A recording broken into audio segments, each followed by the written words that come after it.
नमस्कार दर्शकों, मैं Ritika, tarot card reader, angels healer, certified हुंकारा विद हलीम healer. Tarot divine underscore door of hope से आप सभी के लिए लेके आई हूँ 2024 का राशिफल। अब हम बात करेंगे स्कॉर्पियो यानी वृश्चिक राशि वाले जातकों के लिए 2024 कैसा जाने वाला है। हम बात करेंगे कैरियर लाइफ के बारे में, लव लाइफ के बारे में, ओवरऑल रिलेशंस के बारे में, फाइनेंस के बारे में एंड हेल्थ के बारे में। सबसे आखिर में हम बात करेंगे लकी नंबर के बारे में एंड रेमेडीज के बारे में, तो मेरे साथ जरूर जुड़े रहिएगा आखिर तक।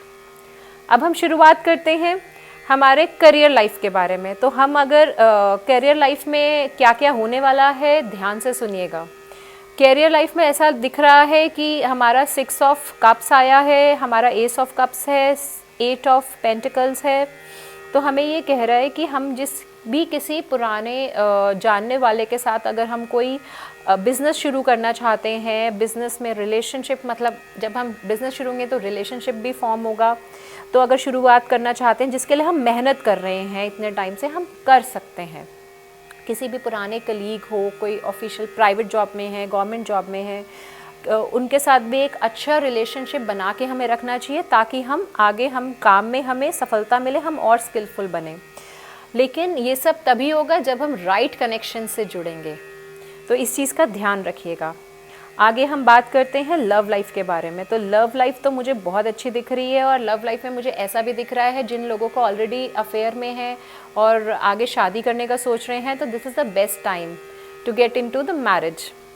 आगे हम देखते हैं कि उनकी जो लव लाइफ है वो काफ़ी कंफर्ट देने वाली है। कुछ पोर्शंस ऐसे भी हैं लाइफ में, कुछ रिलेशनशिप्स हो सकता है ऐसे भी हों कुछ लोगों के जो आपको कुछ भी बेहतर नहीं दे रहे हैं, तो उसके लिए आपको उन रिलेशनशिप से हटना पड़ेगा क्योंकि वो आपको अकेलेपन के अलावा कुछ नहीं दे रहे हैं। और उस लव लाइफ का क्या फ़ायदा अगर हम उसमें अकेलापन फील कर रहे हैं, तो उससे हटने में ही समझदारी है। और ये चीज़ का ध्यान रखना है कि आपकी जो पर्सनल पावर है ना, एक प्यार जो आपके दिल में है, वही सबसे बड़ी आपकी पावर है और वही आपकी लाइफ में मेजर ट्रांसफॉर्मेशन लेकर आएगा। तो ये ट्रांसफॉर्मेशन का टाइम है। 2024 काफ़ी ट्रांसफॉर्मेशन लाएगा आपके। मुझे करियर में भी ट्रांसफॉर्मेशन दिख रहा है, मुझे आपकी लव लाइफ में भी ट्रांसफॉर्मेशन दिख रहा है और ओवरऑल रिलेशनशिप्स में मुझे ऐसा दिख रहा है कि आप लोग हो सकता है जैसे कज़न्स होते हैं, फ्रेंड्स होते हैं, घूमने का प्लान बनाते हैं, तो बाय कार ट्रैवलिंग ज़्यादा दिख रही है मुझे। सेकेंडली मुझे ये दिख रहा है ट्रैवलिंग में एक्सीडेंट, आपके फिज़िकल इंजरी होने का या आप कहीं गिर जाएँ ऐसा दिख रहा है। तो उसके लिए आपको समझदारी से चलना होगा। आपको जहाँ जहाँ ऐसा लगे कि मिलकर चलना होगा, स्पीड का ध्यान रखना होगा। कार में अगर ड्राइव कर रहे हैं या कोई भी व्हीकल ड्राइव कर रहे हैं तो इन चीज़ों का ज़रूर ध्यान रखिएगा। आगे मुझे दिख रहा है कि आपकी जो हेल्थ है वो काफ़ी इस टाइम पे ना बहुत लिमिटेड चल रही थी, मतलब जैसे आप ना बहुत अपनी हेल्थ के लिए कुछ एफर्ट नहीं कर पा रहे थे। तो इस टाइम इन लिमिटेशंस को छोड़ दीजिए। अगर आपको लग रहा है कि जिम जाने की ज़रूरत है, एक्सरसाइज करने की ज़रूरत है, वॉक करने की ज़रूरत है, योगा करने की ज़रूरत है या मेडिटेशन करने की ज़रूरत है, तो इस पे अमल कीजिए। आपको कोई नहीं रोक सकता। अगर आप ठान लेंगे ना तो आपको वैसे भी कोई नहीं रोक सकता। तो इन चेंजेस को एक्सेप्ट करिए। साथ में एंजल्स क्या कह रही हैं आपके लिए, बिग हैप्पी चेंजेस। अगर आप अपने इन लिमिटेशन से बाहर निकल आएंगे, जो हमें 8 ऑफ स्वॉर्ड्स कह रहा है कि हमारी जो लिमिटेशंस हैं, जो हमारे देखने का समझ है वो बहुत लिमिट हो गई है, तो हमें उससे जब हम बाहर निकलेंगे तो बिग हैप्पी चेंजेस हमारी वेट कर रहे हैं। और हमें ये हैप्पी चेंजेस को ऐसे नहीं छोड़ना चाहिए, हमें इन्हें ग्रैब करना चाहिए। सिर्फ अपना थोड़ा सा अपने माइंडसेट को चेंज करके हर चीज़ चेंज हो सकती है। मुझे ऐसा भी दिख रहा है थोड़ा रूटीन में चेंज लाने की ज़रूरत है। जैसे ही रूटीन में चेंज आएगा चीज़ें बदलने लग जाएंगी। सेकेंडली अब हम बात करते हैं फाइनेंस के बारे में। तो फाइनेंस में जितना आप कंटेनमेंट फील कर रहे थे, उसी कंटेनमेंट को ख़राब करने के लिए ऐसा दिख रहा है कि कहीं ना कहीं चीटिंग और मैनिपुलेशन हो सकता है। तो उससे उभरने के लिए आपको समझदारी दिखानी होगी। आपको देखना होगा कौन सही है, कौन सही नहीं है, किस पे विश्वास किया जाए, किसकी बात पे नहीं विश्वास किया जाए। अपने ज्ञान के चक्षु खुद ही खोल के खुद ही समझना पड़ेगा कि आपको किस तरीके से आगे बढ़ना है। आगे देखते हैं हमें साईं क्या कह रहे हैं। साईं कह रहे हैं why fear when I am here. जो साईं डिवोटीज़ हैं वो तो इस बात को बहुत अच्छे से समझ गए होंगे मैं क्या कह रही हूँ। साईं हमेशा एक ही बात कहते थे कि मेरे होते हुए तुम्हें किस बात का डर है, खाली आपको यूनिवर्स, अपने ईस्ट को ट्रस्ट करना है कि जो भी आपको आपके यूनिवर्स ऑफ़र कर रहा है, ईस्ट ऑफ़र कर रहा है, वो दी बेस्ट वैसे भी ऑफ़र करेगा आपको। सेकेंडली अब हम बात करते हैं कि आपको क्या इन्फॉर्मेशन मिल रही है।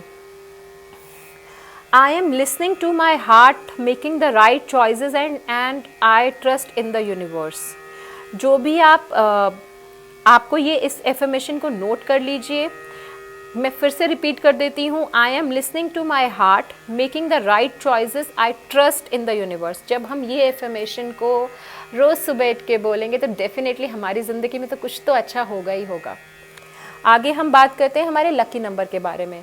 तो हमें ध्यान से सुनना है। स्कॉर्पियो यानी वृश्चिक राशि वालों, आपके लिए आपका लकी नंबर 6 और 9 रहने वाला है। तो 6 और 9 पे 9 की डेट पे आप बहुत अच्छा अपना कोई भी काम करना चाहते हैं कर सकते हैं। अगर आप सोच रहे हैं कि आप अपना कोई चीज़ नई शुरुआत करें तो ये नंबर आपके लिए बहुत अच्छे रहेंगे पूरे साल।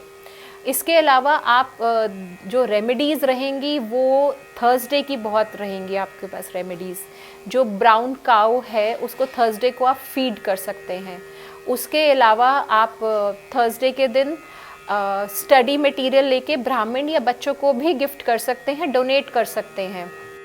स्कॉर्पियो के लिए 2024 में क्या रेमेडीज़ मैं देती हूँ। पहली रेमेडी हमारी रहेगी कि हमें गाय को थर्सडे के दिन हमें फीड करना पड़ेगा। आप रोटी भी खिला सकते हैं, आप चारा भी खिला सकते हैं, जो भी आपके पास इजीली अवेलेबल हो आप कर सकते हैं, लेकिन थर्सडे के दिन ही करना है। दूसरी चीज़, कुछ स्टडी मटेरियल लेके आप ब्राह्मण को भी दे सकते हैं या आप किसी बच्चे को भी डोनेट कर सकते हैं, तो काफ़ी शुभ रहेगा। आप शनि मंदिर जा सकते हैं थर्सडे के दिन एंड शनि देव को प्रेयर्स के शनिदेव के मंत्र का जाप कर सकते हैं, वहाँ जाके उनको प्रे कर सकते हैं आपके अच्छे के लिए। फोर्थ हमारे लिए ये बहुत अच्छा रहेगा कि हमें पूरा साल ही दुर्गा माँ की पूजा करनी है। और एक बारी माँ हमारी बात सुन लेती है, मान लेती है ना, तो कोई नहीं रोक सकता उन्हें पूरा करने से। तो हमें क्या करना है, दुर्गा माँ को एक तो हम फ्राइडे के दिन खीर भी ऑफ़र कर सकते हैं और हमें पूरा साल उनको मनाते रहना है। तो अगर आपको मेरी दी गई रीडिंग्स एंड दी गई सजेशंस पसंद आए हैं तो आप नीचे दिए गए नंबर पे मुझे कांटेक्ट कर सकते हैं। मैं आशा करती हूँ आपका 2024 बहुत शुभ रहे। जय श्री कृष्णा।